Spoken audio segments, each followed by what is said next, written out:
Assalamualaikum warahmatullahi wabarakatuh. Perkenalkan, nama saya Akhlis Andika Mubarak dengan NIM 242071000057. Pada kesempatan kali ini, saya akan menjelaskan atau memaparkan sedikit tentang metodologi pendidikan Islam. Bukan sekedar transfer pengetahuan agama sementara, melainkan proses pembentukan karakter dan kepribadian muslim yang kafah atau sempurna. Oleh karena itu, metodologi Islam yang tepat sangat krusial. Metodologi pendidikan Islam idealnya harus mencerminkan ajaran Islam itu sendiri yang menekankan keseimbangan antara aspek spiritual, intelektual, dan sosial. Beberapa metode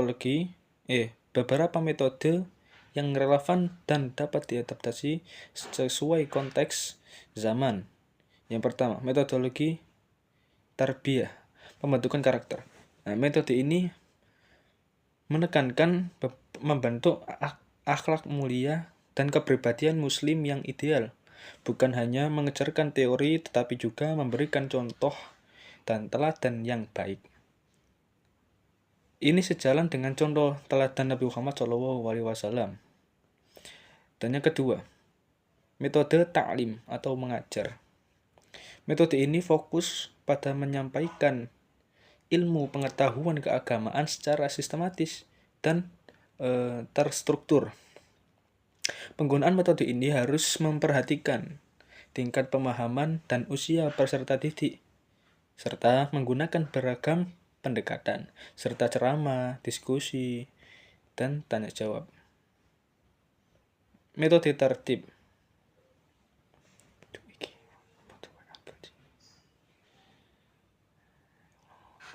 Dan yang selanjutnya, metode tertib atau latihan dan praktik. Pengetahuan yang diperoleh harus diimplementasikan dalam kehidupan yang nyata. Melalui latihan dan praktik, peserta didik dapat mengasah keterampilan dan kemampuannya dalam menerapkan nilai-nilai Islam. Contohnya adalah praktik sholat. Terus metode taghyir atau berubah. Pendidikan Islam bertujuan untuk mengubah perilaku dan sikap peserta didik menjadi lebih baik. Metode ini menekankan pentingnya proses pembinaan diri secara terus-menerus. Dan yang selanjutnya adalah metode tahzib atau meningkatkan.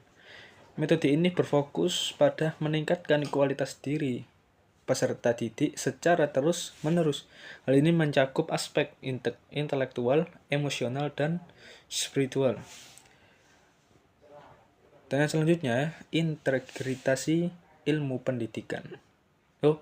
Integrasi ilmu pengetahuan.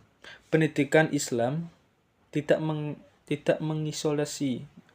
mengisolasi diri dari perkembangan ilmu, pengetahuan ilmu umum.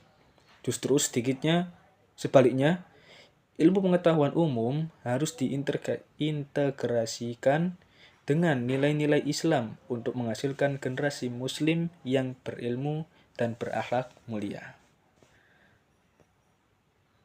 Nah, tentang implementasi, meskipun metode-metode tersebut ideal, implementasinya menghadapi beberapa tantangan seperti kurangnya sumber daya manusia, guru dan pendidikan yang memahami dan mampu mengimplementasikan metode pendidikan Islam secara efektif masih terbatas. Kurangnya kurikulum yang kompresif.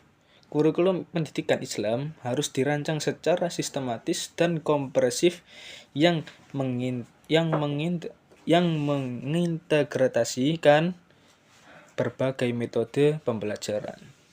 Dan selanjutnya perkembangan teknologi.